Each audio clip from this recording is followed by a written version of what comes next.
Welcome to the Spirit-Centered Business Podcast, where we blend the spiritual with the practical for supernatural results.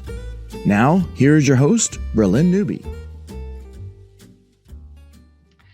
Well, welcome to Spirit-Centered Business. Today, we have Bo Kim with us. She has been just a dear friend. She started out as a client, and now we're just friends. And I'm just so amazed by her heart that I wanted to introduce her to you guys. And she's doing some amazing things in the world that she's going to tell you about too. And something else we're going to talk about. I won't let anybody know in advance what that is or anything, but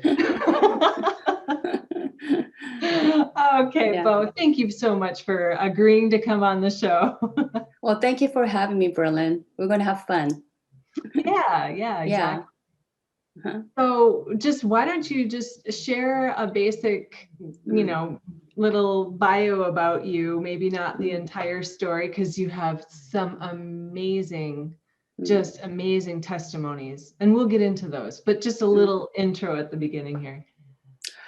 For me, I think I'm designed to constantly grow and never stay in one place. I love growing, even though it may be painful at times or uncomfortable.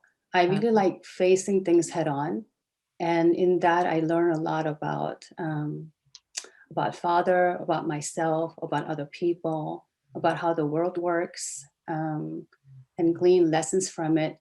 And my passion is to be, how can I be somebody who can be useful? I don't like being saying useful, but how can I be effective in making a world a better place, wherever that may be, maybe my family, maybe my community, my workplace, wherever it may be. How can I bring my good to the table to make the world a better place, however small or big that may be? So that's my thing, my design in life. That's beautiful. And have fun along the way, right? Have fun along the way. I'll make any excuse to laugh. Really, I love laugh. I'm addicted to laughter. And me too. Yeah, I just love laughing with friends and just love laughing at my dogs when they do certain things. I just love laughing. Yeah. So I will make any excuse to laugh. Life is too short. Yeah, exactly. I often crack myself up for no reason. Yeah. Yes. Oh my gosh. So one of the things that you have stepped into in this last year is more of speaking and mentoring and coaching and those kinds of things. So how did you come? Well, now we're going to have to back up to your story. We're going to just have to go there. So tell people where you came from and, how you just got to where you are today. Where I am today, really, where do I begin? I immigrated to the United States from South Korea back in 1977 and come from a family of, I think my parents tried their best. They really wanted to raise their kids well with what they've got. And for a lot of the times, the resources they had were not there. I guess they didn't have good resources. They just had this mindset that kids grow. They would say kids will just grow on their own, kind of thing. So I come from a background of just, I think my love language is words of affirmation, quality time, which I didn't get. And so that gave me a lot of wrong messages. Yeah. But anyhow, coming from a family where both of my parents have come from not very happy backgrounds, even though their parents tried their best. And when you look at Korea, our culture is very much about survival. And last time I looked, the history of Korea, it was invaded, I think, 96 times. And so if you look at that nation, that small nation, always needing to survive. And just be on the run, look out for yourselves and be in survival mode. And my parents were actually in that mode in the States as well. And so I think I myself was in survival mode for a long time. until I finally started to heal myself from childhood. I heard that 97% of your healing comes from childhood issues. Yeah. And so healing in that area helped me to see that I don't need to survive. I can thrive and pass on some things to my children, good tools, and then they can be upgraded and, have better tools in life. And so that's kind of, in a nutshell, what my background was, what You is. know, I love that you have an eye for the future, for the legacy that you're leaving. And you knew when you were a kid that the way your parents were parenting could be better. Mm-hmm. And you knew that somehow you had to get over your own stuff in order for you to be a better parent. Right. Yeah, Mm-hmm. that's so good. That's very insightful. And that's one Mm-hmm. of the things that I just love about you is Mm-hmm. you're really thoughtful. You're a deep thinker and you think about the implications Mm-hmm. of actions and where they came from and patterns. I love that. And you seem very well equipped to help others because you've done so much work yourself. Mm-hmm. So how did that work that you did on yourself start? Like where were you in life when you said, okay, enough is enough with being wounded. I need to start turning this around. I guess I didn't know I was wounded. I think I thought everybody lived, the best way they knew how, and how I lived was normal. But back in 1997, my mom was diagnosed with cancer. I got a call one day and said that my dad said, your mom has cancer, stage 3 colon cancer. And my whole world was it just fell apart. My mom was only 54. So for me, that started the ball rolling of her going through surgery, going through chemotherapy.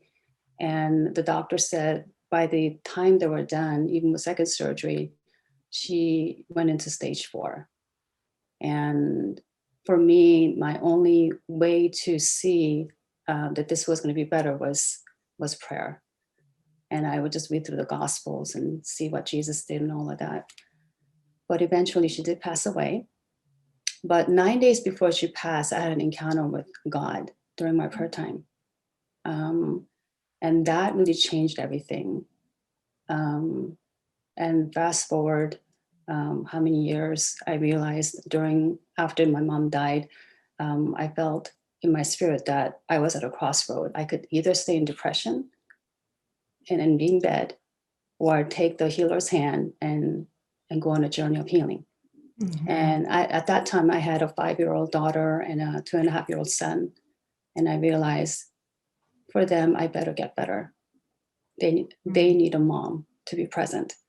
And so that's when the healing, and that's when I realized that all the stuff in my heart was not just grief, but was piled up stuff of my childhood and into young adulthood. And I realized there were so many broken shards of my heart laying there. And I realized that I could not get myself together on my own. I needed somebody else. And that's when the journey began. That is so good. Wow, so good. So, we started out with your propensity for laughter and joy, but it sounds like you didn't have a lot when you were growing up. No, we were a very serious family. I think when you're in survival mode, you don't have humor, you don't have laughter. And I think I realized humor is such a big tool in life to get through things, to not take things seriously, and to know that there is a bigger picture than yourself in life. Mm-hmm. And so, so laughter is really important in my life now. Mm-hmm. So when you started your healing, when you had your kids were young and you were doing it for them, is that the time when the laughter gate started opening up and you started to just relax about that? Or I think when I was young, there was some spurts of laughter here and there, but it got Yeah. stopped. Kids love Oh, to laugh, but yeah. I think somehow or another, because of all the things that the way I was perceiving the world, I stopped laughing. But Mm, I think as I was being more myself, remembering who I am, I guess through healing, I really believe that when you start the journey of healing, you become more yourself, the way you're designed. So I was mm, finding I myself, love that. finding who I am. And that's when I realized I really liked laughter. Um, so yeah, it has become a great tool in my life to laugh through things. Not all the time. Sometimes I have to force myself to laugh just to laugh, but just to remember that it is a tool or a weapon in life. So, Ooh, a weapon. yeah. Love that. Love that. I just can't imagine you not having just joy and fun with your kids, as Mm, they're growing up. Just because I know you now, and so I see yeah. you so, light. And hmm but when you started your journey, what did you do first? What I did first was I was back in Georgia. And Oh, so when the kids were in school, like when they were in preschool and school, I would just cut out a time in the morning and just be honest in my prayer time. mm, It wasn't liturgical, it wasn't some formal thing, but just being honest about stuff in my heart, and just started just bearing my soul in my time with the Lord, mm, and just being honest about where I come from, and what I'm insecure about, what I'm hurting about. Why am I so sensitive? Because I was a very sensitive person. Why am I feeling raw all the time? And mm. so I really found that those days, those mornings were actually a time of just engaging with the healer. And he started to really touch my heart and put it all together, back together in one piece. Mhm. Mhm.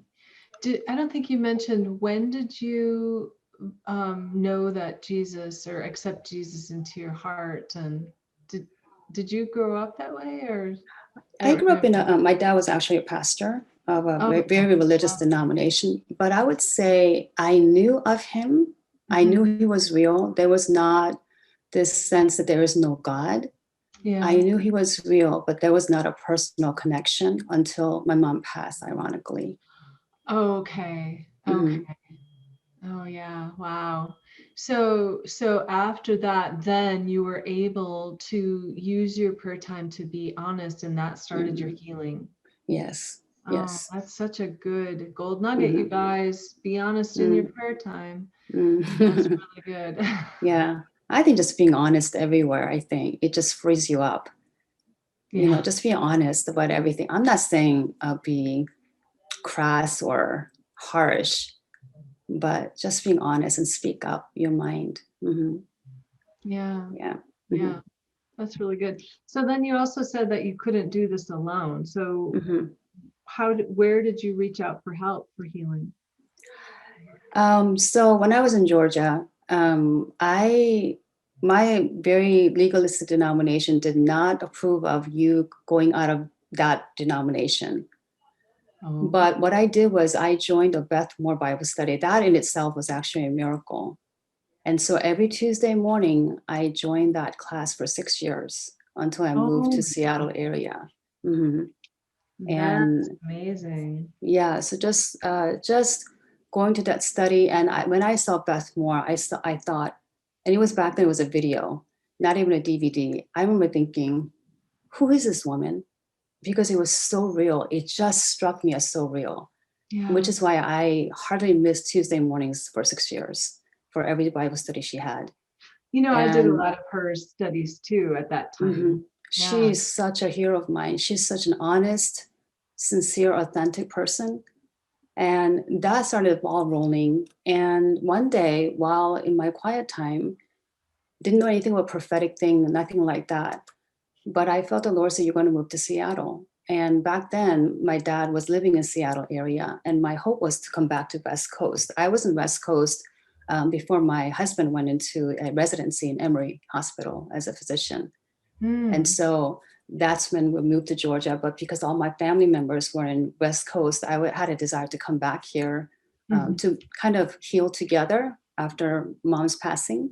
Yeah. And so anyway, so one day, I still remember, believe it or not, it was September 11, 2001, when all that thing hit that morning. Yes. Yeah. Wow. And anyway, so and I felt the spirit saying, you moved to Seattle, but I knew I was supposed to keep it to myself, except I went to the Bible study group and they didn't know people I knew. It was just, I was just one person coming out of my denomination, which was kind of disapproved of.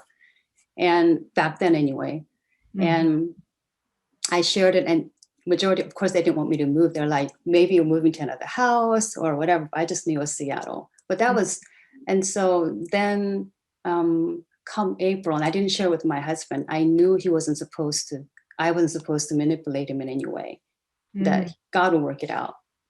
So come April 2002, he gets a call from Seattle area and asks if he would like to come out and check out a solo practice. And long story short, by July of 2002, we moved out here to Seattle area. And I asked at that time, I said, God, if you will give me, and I said, I just ask for one thing in Seattle area. What I would ask is that you just give me a prayer partner that I can do journey with, that we can just pray together and just be authentic and sincere. And so one day while my kids were at school, and long story short again, I met a lady, and I was having a really bad day one day, and I said, people had said her mom was a very well-known Christian singer, and I just didn't ask about it. But one day, just for whatever reason, I was having this bad memories from my childhood, around 15 years old, and I was wondering, why is this bothering me? Yeah. So while I sat there with my friend, before we began praying together, I said, hey, by the way, what is your mom's name? And she said her first name, and I started crying. I said her last name, and she just looked at me, and the memory came back when I was 15, sitting on a sofa, holding her mom's album and wondering if she had any family, does she have any daughters? And that memory came back like rushing waters. And the father said, I was there with you. I was there with you. Here you are. I heard all that. And here you are sitting with your daughter as your prayer partner. And that just started the whole thing. He was just telling me, I'm there with you. And within a year, I guess 2 years, I went into intensive inner healing counseling for 2 years, didn't miss a week, and just started working on myself because I knew he was there in every step of the way. In my past, I didn't know he was there, but he was there. And so and some days I dreaded going, and I would come out just exhausted, facing things and all that. But I knew he was going to get better, and just struggling through things, and got tools and skills to really work through stuff and be able to have the courage to face it, because I'm not facing it by myself. I'm facing it with him. And he showed me where he was, and he just started to change my memories too. He was there, and he started changing my past. He just went back into my past and started changing where he was, what he was doing, how he looked at me, and what my spirit was actually doing. And so he just started changing my past. And that's how my healing really began. Really, I really feel like you have to partner with all you've got to say, I need a healer. You've got to use your strength and your will and yield and say, I want you to heal me. No matter what it looks like, I want you to heal me. And that's what I did. And I still do that. I still look for ways to grow.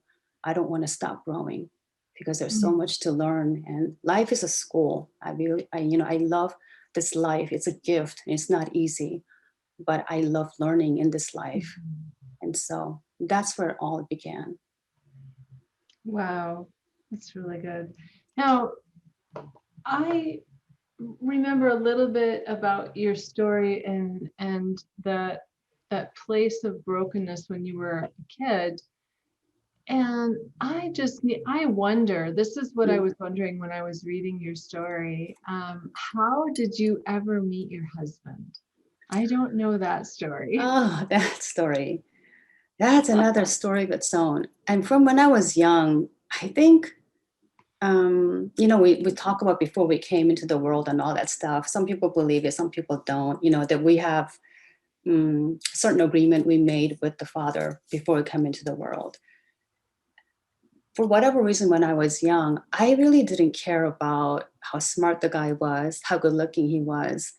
My heartfelt prayer just coming out of me was, I just want somebody who loves you, who's faithful to you. I just want somebody that, that's all it was, just simply. And so I looked for, and anyway, so one day I just entered a freshman in college in a Christian school, which is from my denomination again. And I happened to go to church that it's actually Saturday for us. And so I went to church on Saturday and sat there, and somebody was teaching a lesson study. They call it lesson study, which is like Sunday school. Mm-hmm. And he was teaching it. And for whatever reason, in my head, I thought, I would never marry somebody like that. First of all, he just came from Korea. I never thought about that about anybody. But in my head, for whatever reason, that thought came to my head, I would never marry somebody like this because he was from Korea. He's from Korea. Well, he was that's an international, against him, right? He was an international student. He was an international student who just came to seminary. He just, graduated college, and, he was coming for grad school. And I didn't want a Korean man like my dad because I had issues. It wasn't him. It was, I don't want somebody like somebody like my dad kind of thing. Right. Well, so long story short, right before summer break hit, I was a good girl. I did everything you were supposed to do as a good girl. For me, it was like as an Asian daughter, you make sure you keep the family honor, right? That was my thing. Right. That was being the oldest. That was heavily on me. Yeah. So we were in choir practice one day on Saturday. And I don't even notice this guy at all. I never noticed him after that. I didn't even think about him, nothing, except that I just knew there were two girls who had a crush on him. That's all that I knew. And because of that, all the more reason why I wasn't thinking about him, right? Yeah. And so he's sitting behind me, and we're in a choir practice. And all of a sudden, I kid you not, Bralynn, and I didn't know anything about Holy Spirit. Feelings for him dropped down into me, into my heart. And in a split second, I had feelings for him. Wow. I kid you not. Yeah, I kid you not.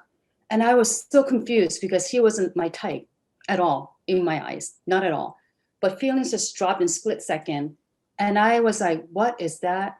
And it's Saturday. And after the practice, all the kids go out and play and do what, go out and watch a movie, whatever they do.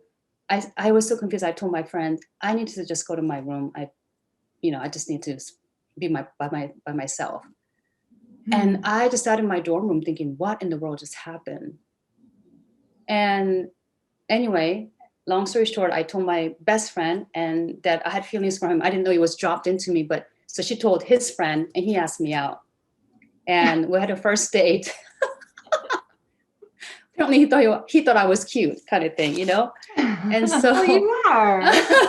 But not until years later did I realize that the Holy Spirit dropped emotions. He had picked him up for me because of my prayer.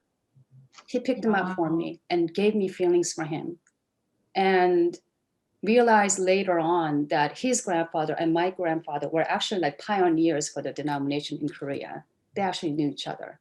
I didn't know that at that time. Oh my gosh. That's so you see all this orchestration by the Father. Yeah. And then, doesn't mean our marriage was rosy. I mean, we have baggages.